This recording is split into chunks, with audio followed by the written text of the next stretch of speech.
ఇక అమరావతి గురించి నేను చెప్పాల్సిన పనులు, అమరావతిలో ఏం జరుగుతూ ఉంది అన్నది, ఎంతటి దారుణమైన స్కాములు జరుగుతూ ఉన్నాయి అన్నది మనలో అందరికీ కూడా ఇప్పటికీ అర్థమైంది.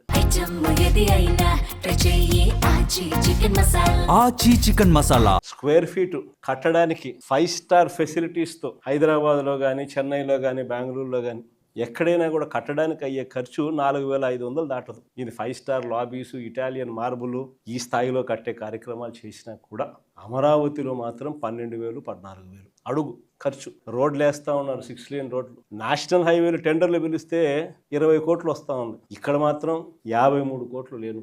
ఎక్కడా లేని స్కాములు. ఎవరు ఈ స్కాముల్లో భాగస్తులు అని అంటే ఈనాడు వియంకుడు, బిఎస్ఆర్, బలుసు శ్రీనివాసరావు, చంద్రబాబు నాయుడు బినామీ, అంతా ఇల్లే. వీళ్ళకి మళ్ళీ ఏంది కొత్తగా మొబిలైజేషన్ అడ్వాన్స్. ఇంతకుముందు ఎప్పుడూ లేదు మొబిలైజేషన్ అడ్వాన్స్ చేయడమైంది కొత్తగా. ఇంతకుముందంతా వర్కులు చేస్తే బిల్లు ఇచ్చే పరిస్థితి. ఇక్కడ చంద్రబాబు నాయుడు హయాంలో వర్కులు చేయాల్సిన పనిలే. కాంట్రాక్టర్లు మనోళ్ళే, మనకు సంబంధించిన వాళ్ళే. ఈనాడు ఇల్లే, అంతా ఇల్లే. అడ్వాన్సు 10%, ఒక్కొక్కరికి 6,000 కోట్లు వర్కులు, అంటే ఒక్కొక్కరికి 600 కోట్లు అడ్వాన్సులు. వర్కులు చేయడం కదా దేవుడు వరకు ఫస్ట్ మొబిలైజేషన్ అడ్వాన్సులు 600 కోట్లు ఒక్కొక్కరికి. ఈ స్థాయిలో దోచేస్తా ఉన్నారు. ఎక్కడా కూడా రాష్ట్రానికి సంబంధించిన ఆదాయాలు ఇక రాష్ట్రానికి ఎలా వస్తాయి? రాష్ట్రానికి సంబంధించిన ఆదాయాలు ఇలా కొల్లగొడతా ఉంటే ఇక రాష్ట్రంలో ప్రజలు, పేదలు, మధ్యతరగతి వర్గాలు వీళ్ళ పరిస్థితి ఏమిటి?